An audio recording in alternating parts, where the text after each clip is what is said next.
that we have reached a deal to end the shutdown and reopen the federal government. In a short while, I will sign a bill to open our government for 3 weeks until February 15th. I am asking Senate Majority Leader Mitch McConnell to put this proposal on the floor immediately. Over the next 21 days, I expect that both Democrats and Republicans will operate in good faith. This is an opportunity for all parties to work together for the benefit of our whole beautiful, wonderful nation. And now, Stacey Washington.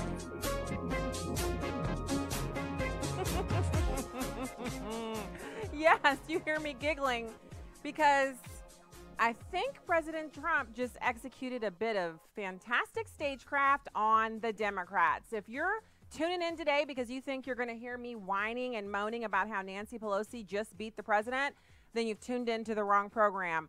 Of course, if you're tuning in for the truth and absolutely objective commentary from the right with a biblical perspective, Christian worldview, then you're in the right spot. So glad that you're here, and happy Friday to you.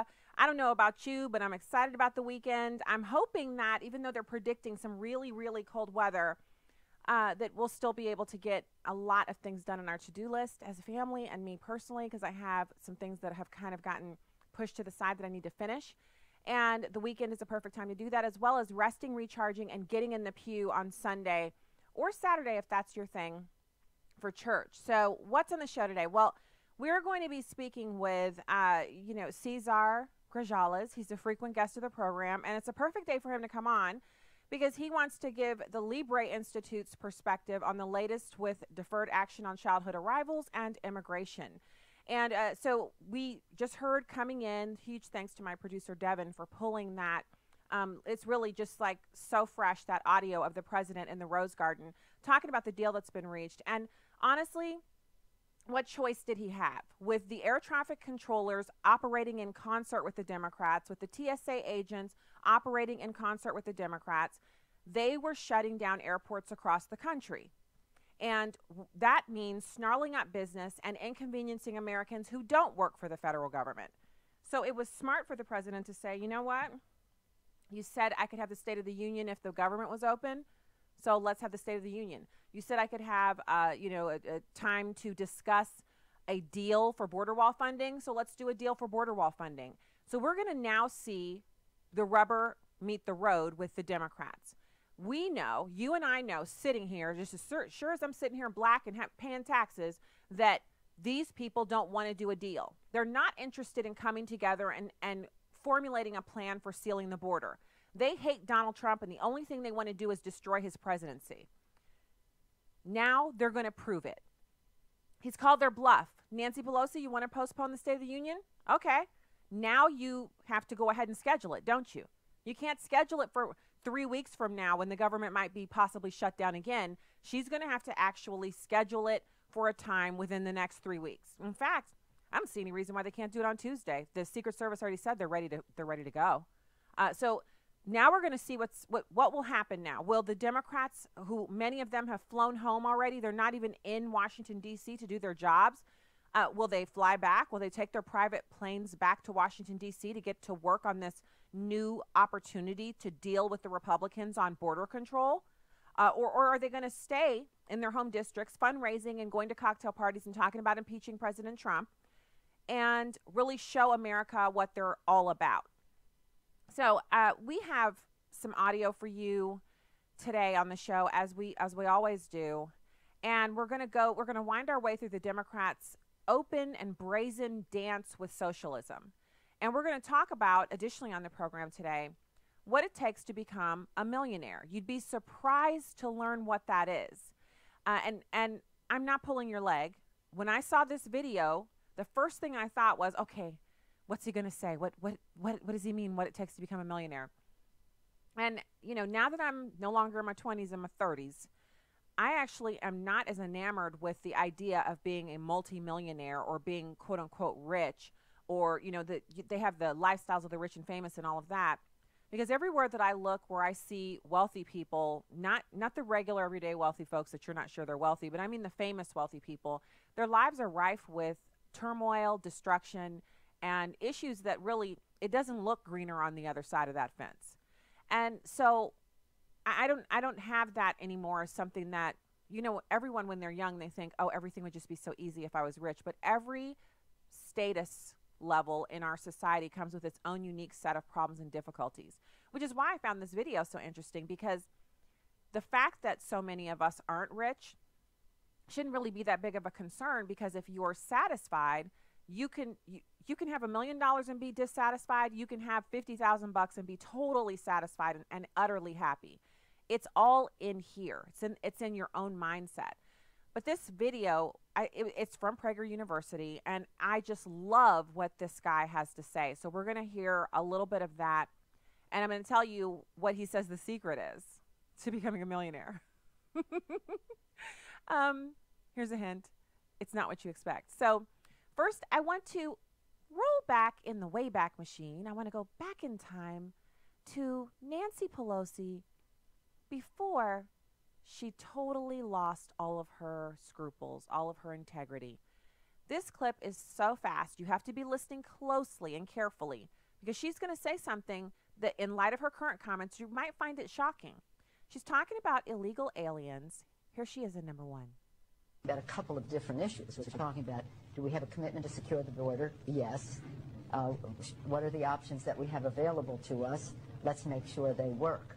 Because while we need to address the issue of immigration and the challenge we have of undocumented people in our country, we certainly don't want any more coming in.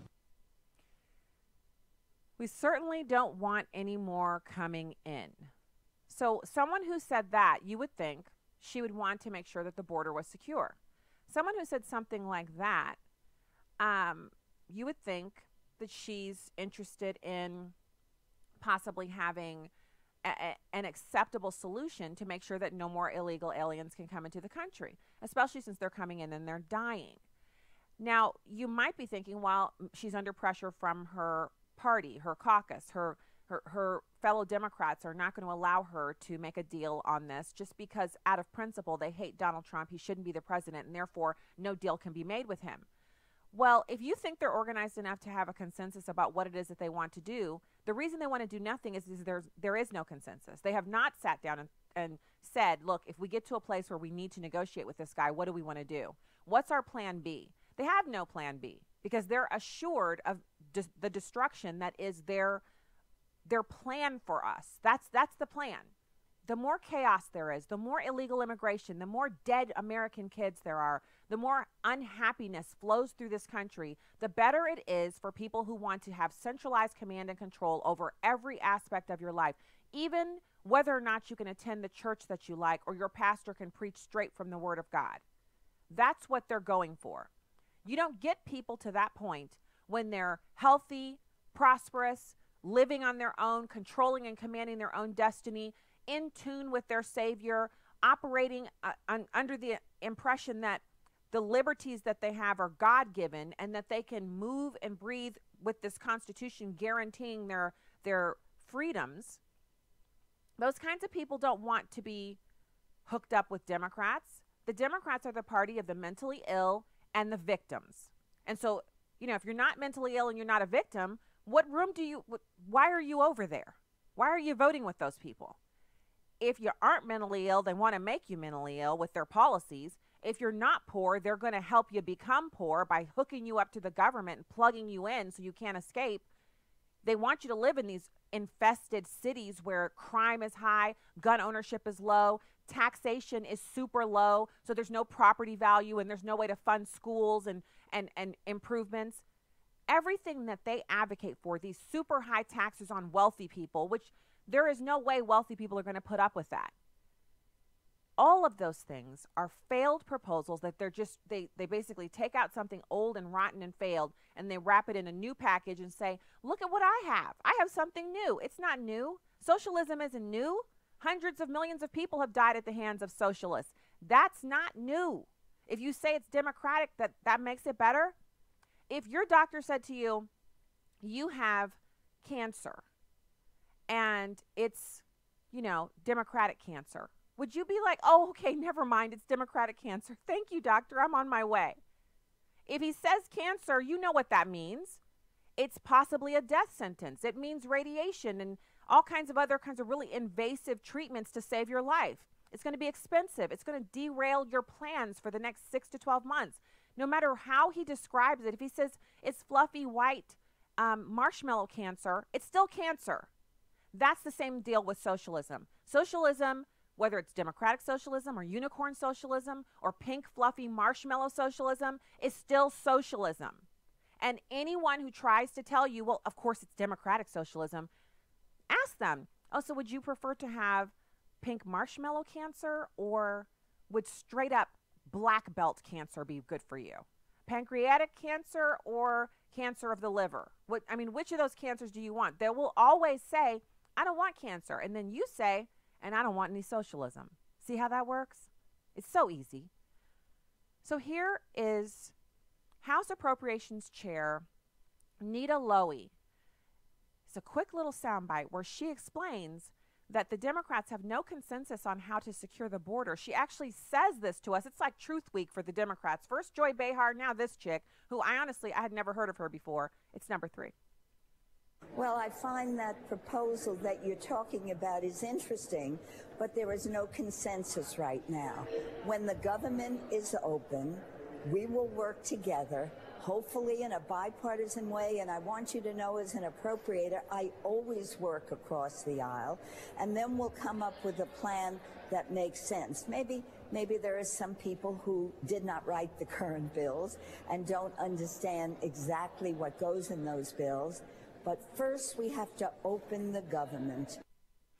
So how many times did we hear that this week? I'm surprised the Washington Free Beacon didn't do a mashup of how many times every single Democrat said we have to open the government first. So the president is calling their bluff. And that's why, my first instinct was, obviously, I didn't even realize there was a press conference going on because I was in the kitchen cooking.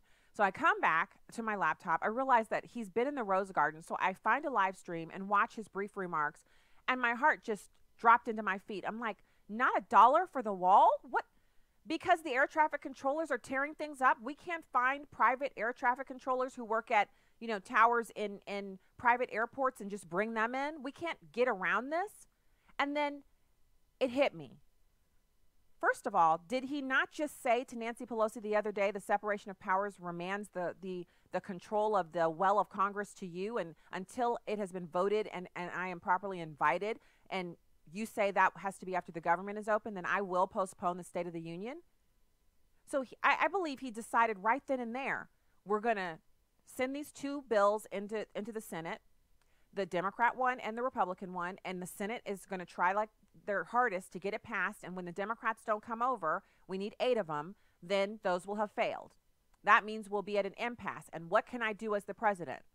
I only control one part of the 3 co-equal branches. What can I do? I can give them what they say they want. They say they will not give me funding for a wall until I reopen the government. 800,000 employees are hurting. The Republicans have voted to pay them. The Democrats have said, no, we want to hurt these people. We'd rather hurt them than make a deal. So I'll give you what you want. Have you ever been there with a kid or with somebody that you know that has the maturity of a child? Sorry, children. Some person that is just basically a nincompoop and everything they do is out to, ruin whatever you're working on. And they make all these demands of you. I'm not doing this until you do that. I'm not doing. So what do if you're a parent or if you're working with someone like that? You give them what they've asked for.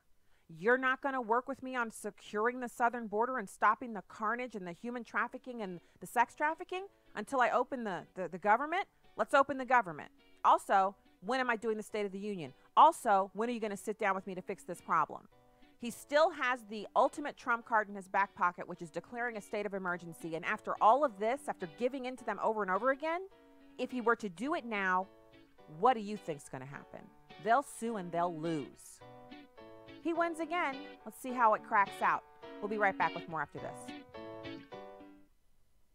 Who said this? Of all the dispositions and habits which lead to political prosperity, religion and morality are indispensable supports. Hello everyone, I'm Tim Wildman, president of American Family Association and American Family Radio, I was quoting none other than George Washington, our first president and father of our country, who said specifically that religion and morality are indispensable supports for our government and our culture. We're going to be going to Washington, D.C. and Mount Vernon, the home of George Washington, in June and September. If you'd like more information on this, please go to spiritualheritagetours.com. That's spiritualheritagetours.com. We'll also be going to Williamsburg, Jamestown, and Yorktown. If you'd like to do both tours or one or the other, that's fine. For all the information, again, June and September, go to spiritualheritagetours.com. We'd love to have you during these 2019 tours. Hi, I'm Crawford Loritz with a Legacy Moment. I'm so grateful that my wife Karen is a stickler about eating right. As our kids were growing up, she made sure our kids ate nutritious, well-balanced meals. Now she's turned her attention to me. She gets after me a little bit about making sure I'm eating the right stuff. She loves me and wants me to take care of myself. Too many of us are building our lives on junk food. It tastes good, but it has very little, if any, spiritual nutritional value. The same was true in Jesus' day. That's why I love John chapter 6, verses 32 and 33. Jesus had just performed this incredible miracle of feeding 5,000 men with just a few loaves and some fish. That was amazing. They wanted to enthrone him right then, saying something like, "Anyone who can do this deserves to be king." But Jesus knew they were focusing on the wrong thing. He was saying, you need something better than this temporarily satisfying food. Notice what he says in John chapter 6, verses 32 and 33. Jesus therefore said to them, "Truly, truly, I say to you, it is not Moses who has given you the bread out of heaven, but it is my Father who gives you the true bread out of heaven. For the bread of God is that which comes down out of heaven and gives life to the world." Then in verse 35, Jesus says, "I am the bread of life." Here's what I want you to remember today. Jesus Christ is the main course in our diet. If you miss Jesus, you've missed everything. You will be spiritually malnourished. But you don't have to be spiritually malnourished. There is satisfying bread for your soul. Come to Jesus, the bread of life, and he will fulfill your longings. More information about the ministry of Crawford Loritz can be found online at livingalegacy.org.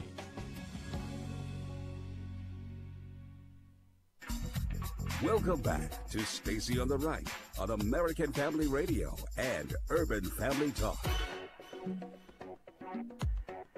Welcome back to the program. Find us online at Stacy on the Right. That's on all channels, Facebook, YouTube, Instagram, and hit the follow button. I'd love to have you there, connected up, and keeping track of everything that we're doing. And also, urbanfamilytalk.com and afr.net are our channels for the radio. So right now I want to welcome a frequent guest of the program from the Libre Institute, Cesar Grajales. Thank you so much for joining us. Thank you for having me today. And I apologize in advance for the background noise. Oh, okay. So let's talk about this. It's interesting that your guest spot today on the show coincides with this announcement about the president giving the Democrats what they've been demanding, which is reopening the federal government without securing funding for the wall. What do you think about the development? Well, I mean, two things. Number one, in terms of immigration, for example, is a great opportunity right now in these 3 weeks that the government is going to be open, since the president announced that he's going to open the government until February 15. To renegotiate something that will give certainty, for example, to the dreamers and also to the TPS recipients. That is also something that Senator Lindsey Graham mentioned. There is this opportunity to do that. So President obviously is reopening the government because it's that necessity for many federal employees to have also certainty about their payments and their jobs. But also, security at the border is very important, it's very key, and I think Democrats have to pay attention to that and not only say no to what the president is asking for. I think it's important for them to sit and negotiate with the president and obviously create certainty for immigrants and the dreamers, and the CPS recipients, but also to reinforce the border because there is a necessity there, and also to try to avoid another shutdown in February 15th.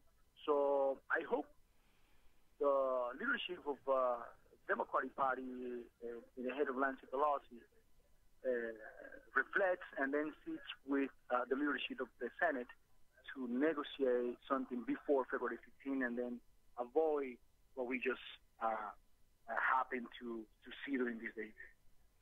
So you mentioned that we need a solution for the Deferred Action on Childhood Arrivals recipients, but there's been a lot of discussion about so there's a wide variance in that group of people. Some of them are people who were brought here as children, but some of them are individuals who they never signed up for DACA. When they were given the opportunity to actually sign paperwork to ensure that they could be in the country lawfully, they didn't do it. And so there's this kind of blanket application of the term DACA, but it's two or three different types of people who are here unlawfully. And I think while some Americans do think that, hey, let them stay, they're already here, there are other Americans, such as myself, who I feel like a lot of them would probably be better off in their home countries, improving the home countries so that everyone in South America wouldn't be trying to live in America.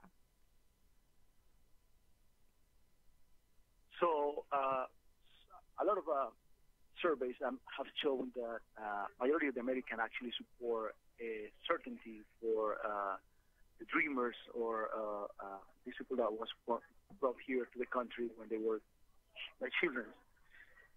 So to your point, look, as an immigrant, I'm going to mention this. I think the immigration problem, yes, is not something that is the United States' fault.